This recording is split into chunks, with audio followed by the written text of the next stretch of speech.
Perkenalkan, nama saya Palupira Vila Mumtaz dengan NIM akhir 005. Halo, perkenalkan saya Faizin Najwa Nursifa dengan NIM 2304090022. Perkenalkan, nama saya Nur Halimah dengan NIM akhir 0024. Perkenalkan, saya Zulfatul Afifah dengan NIM 2304090025. Teman-teman, perkenalkan, nama saya Wahyu Srinesi dengan NIM 230409027. Saya Yasirin Dias Pradevi dengan NIM 44014210058.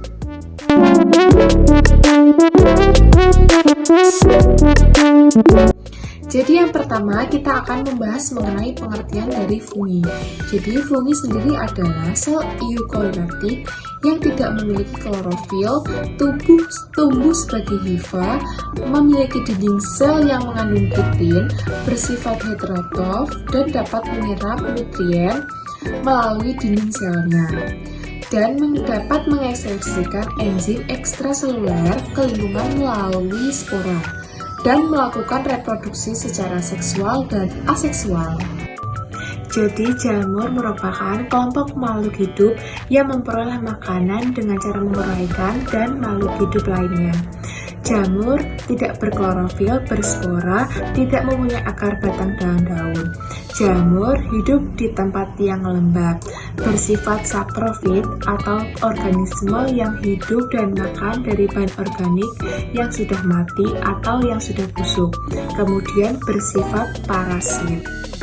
Jadi, selanjutnya kita akan membahas mengenai struktur tubuh jamur lebih mendalam. Yang pertama, sel jamur memiliki dinding sel yang terbuat dari kitin. Nah, sel jamur ini akan memanjang kemudian membentuk hifa. Hifa bentuknya seperti benang-benang yang halus. Hifa terdapat 3 macam. Ada hifa asetat, hifa septa uniseluler, dan hifa multiseluler. Seperti gambar di atas, jika hifa asetat itu artinya tidak bersekat. Nah, di gambar yang pertama tidak ada penyekatnya. Bulat-bulat kecil berwarna coklat itu adalah nukleus. Selanjutnya ada hifa septat uniseluler, artinya hifa dengan sekat yang membagi menjadi sel-sel tunggal. Untuk hifa septat multiseluler, artinya hifa dengan sekat yang membagi menjadi banyak sel. Kemudian, hifa terbentuk dan bercabang yang kemudian akan menjadi miselium. Nah, gambar ini menunjukkan miselium untuk hifa yang bersepta atau bersekat. Kemudian, miselium akan bergabung dengan miselium yang lain, kemudian membentuk tubuh jamur atau tubuh buah. Untuk jamur mikroskopis, struktur tubuhnya hanya sampai pada tahap hifa saja. Jika jamur harus bergantung pada organisme lain, bagaimana cara jamur hidup? Nah, kita tahu pada umumnya jamur dapat berkembang biak dengan baik pada lingkungan yang lembab dengan pH rendah. Jamur dapat memperoleh zat organik makanannya dengan 3 cara. Yang pertama adalah saprofit. Jamur akan mengambil zat organik dari sisa-sisa organisme mati atau bahan seperti pada roti. Jamur dengan sifat ini berperan sebagai dekomposer dalam ekosistem. Berikutnya, parasit. Jamur akan mengambil zat organik dari organisme hidup yang menjadi inangnya. Jenis jamur ini umumnya dikenal dengan jamur patogen atau penyebab penyakit. Yang terakhir adalah mutual. Jamur mengambil makanan dari organisme hidup tetapi saling menguntungkan, seperti pada jamur yang bersimbiosis dengan gagang biru membentuk lisens atau lumut kerak. Fungi merupakan organisme eukariotik yang mempunyai dinding sel namun tidak mempunyai klorofil. Ciri-ciri fungi. Pertama, fungi memiliki bentuk yang beragam. Ada yang berbentuk oval, berupa benang, dan ada yang memiliki tubuh seperti payung dan mangkung.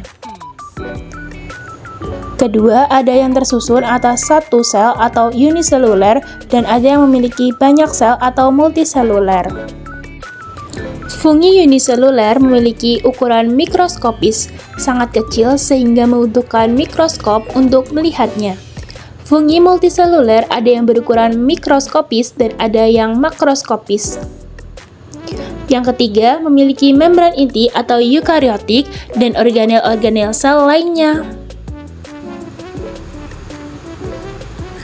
Tubuh fungi dilindungi oleh lapisan utama pada dinding jamur atau zat kitin yang berguna untuk memperkokoh tubuh jamur.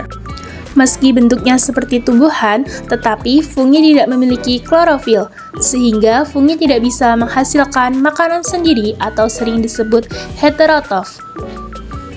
Tubuh fungi terdiri atas benang-benang halus yang disebut hifa. Kumpulan hifa akan membentuk miselium. Jika fungi harus bergantung pada organisme lain, bagaimana cara hidup fungi? Fungi dapat memperoleh zat organik makanannya dengan 3 cara. Yang pertama, saprofit. Fungi akan mengambil zat organik dari sisa organisme mati atau bahan seperti pada roti. Yang kedua, parasit. Fungi akan mengambil zat organik dari organisme hidup yang menjadi inangnya. Yang ketiga, mutual. Fungi mengambil makanan dari organisme hidup tetapi saling menguntungkan, seperti pada fungi yang bersimbiosis dengan ganggang biru membentuk lumut kerak. Cara hidup fungi disesuaikan dengan struktur tubuh yang dimiliki oleh fungi. Secara umum, struktur tubuh fungi terdiri dari tudung atau cap jamur, lamela yang dipotong kecil yang di dalamnya terdapat hifa, lalu inti sel, dan septa. Kemudian pada tangkai fungi ada cincin, tangkai buah, dan kumpulan cabang hifa atau miselium pada bagian bawah fungi. Selanjutnya, bagaimana cara fungi memperbanyak diri? Sebagai makhluk uniseluler dan multiseluler, fungi memiliki 2 cara reproduksi, yaitu dengan cara vegetatif atau aseksual dan generatif atau seksual. Yang pertama, reproduksi vegetatif. Pada jamur uniseluler akan membentuk kuncup untuk menghasilkan keturunan. Sedangkan pada reproduksi generatif, potongan hifa yang jatuh akan tumbuh menjadi jamur baru, kemudian jamur akan menghasilkan spora aseksual berupa sporangiospora. Selanjutnya, fungi dibagi menjadi 6 filum. Ada Zygomycotina, Ascomycotina, Basidiomycotina, Citridiomicotina, Glomeromycotina, dan Deuromycotina. Untuk morfologi fungi yang pertama yaitu bentuknya bervariasi, ada yang bulat telur ataupun manjang. Kemudian yang kedua bersifat multiseluler atau uniseluler. Kemudian yang ketiga yaitu bersifat eukariotik. Yang keempat, memiliki dinding sel yang terdiri dari senyawa kompleks nitrogen, organik, atau yang disebut dengan kitin. Kemudian yang kelima yaitu beberapa terdapat selulosa, contohnya pada Trichoderma sp. Benang-benang pada fungi disebut dengan hifa. Hifa pada fungi yang bersifat parasit biasanya akan bermodifikasi menjadi haustoria yang berfungsi untuk menyerap makanan dari substrat. Kumpulan dari hifa disebut dengan miselium. Fungi dapat berkembang biak dengan cara seksual dan juga aseksual, yaitu dengan menggunakan spora. Terdapat 4 macam spora seksual, yaitu yang pertama ascospora, di mana spora bersel satu terbentuk dalam suatu kantung yang disebut juga dengan ascus. Yang kedua yaitu basidiospora, yaitu spora bersel satu yang terbentuk di atas struktur berbentuk gada yang disebut dengan basidium. Yang ketiga yaitu zygospora, di mana spora berukuran besar yang berdinding tebal. Yang keempat yaitu oospora, yang terbentuk dari struktur khusus yang disebut oogonium.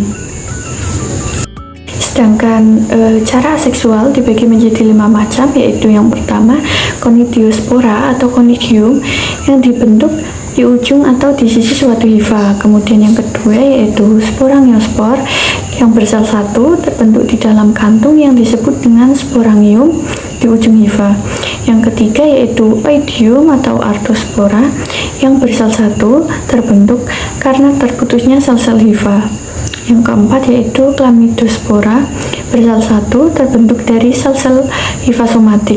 Kemudian yang kelima yaitu blastospora yang merupakan tunas atau kuncup pada hamir atau yeast.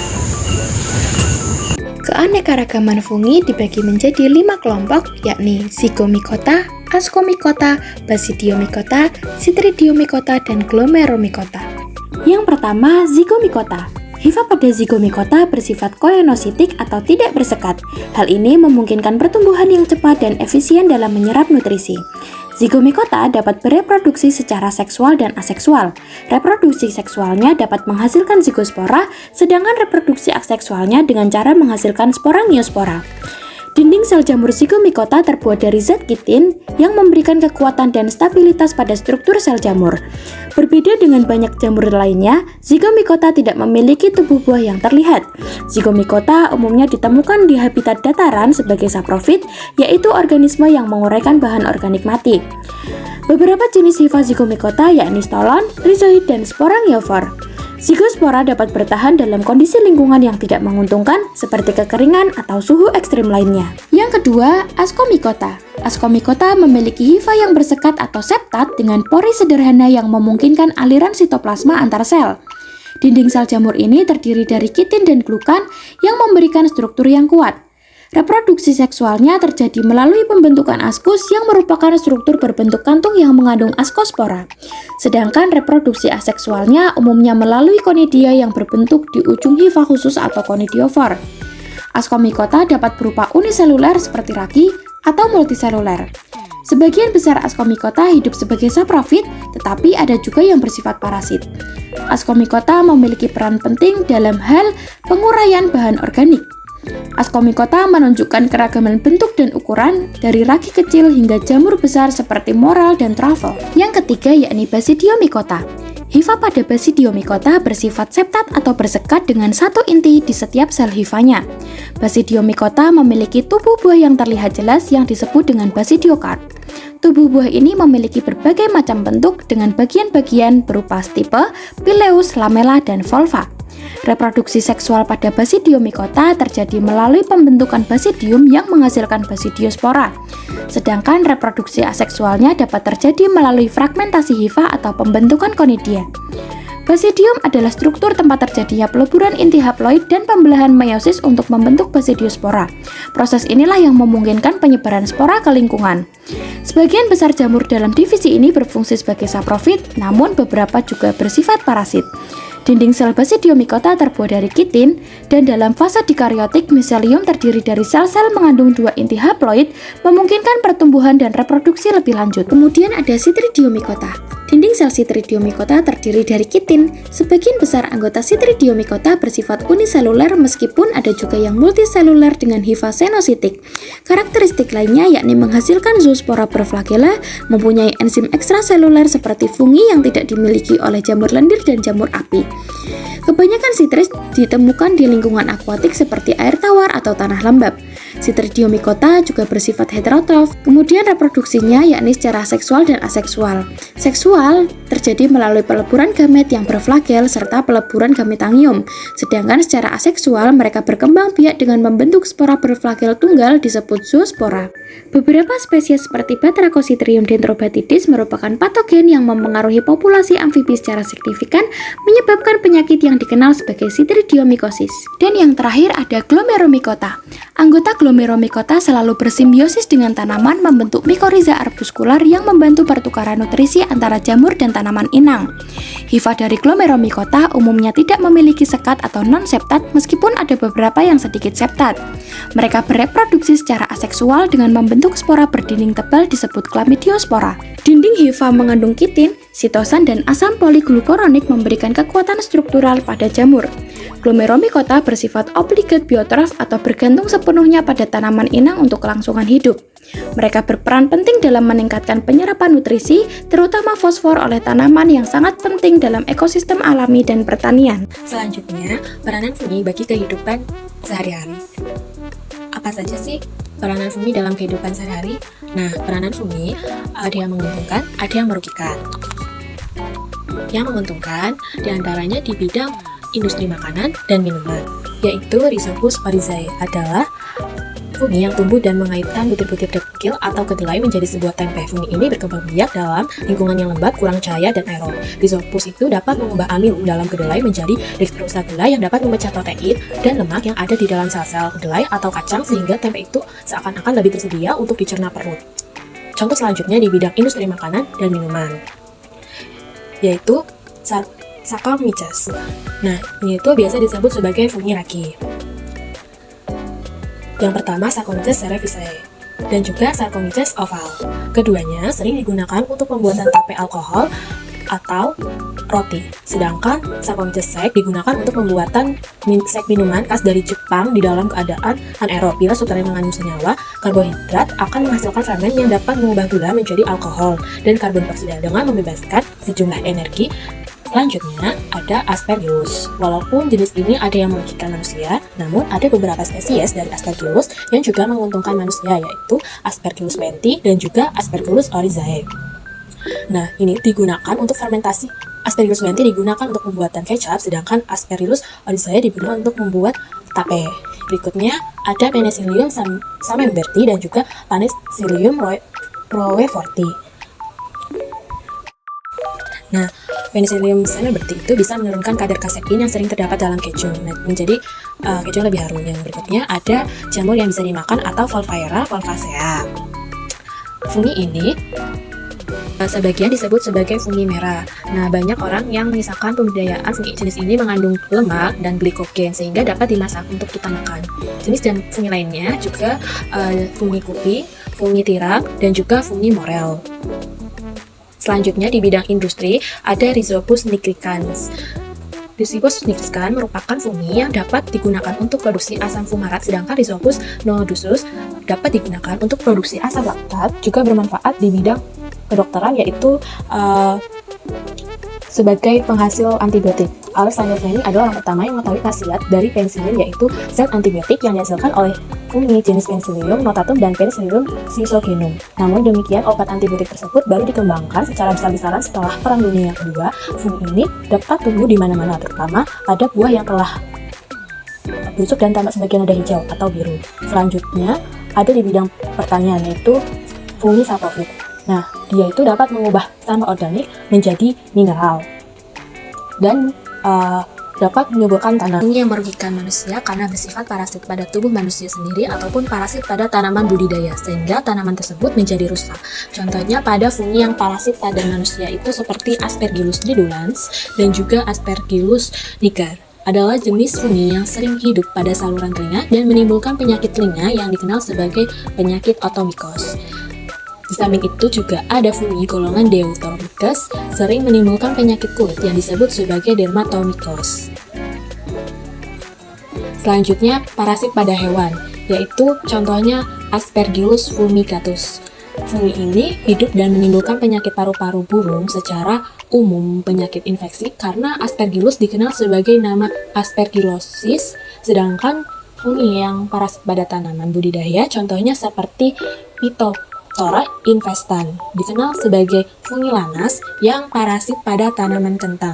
Fungi ini menyebabkan busuk pada pucuk atau daun-daun tanaman kentang. Nah, selanjutnya ada fungi pembusukan makanan, juga seringkali merugikan kita, seperti Mucor dan Rhizopus, dapat menyebabkan pembusukan pada makanan.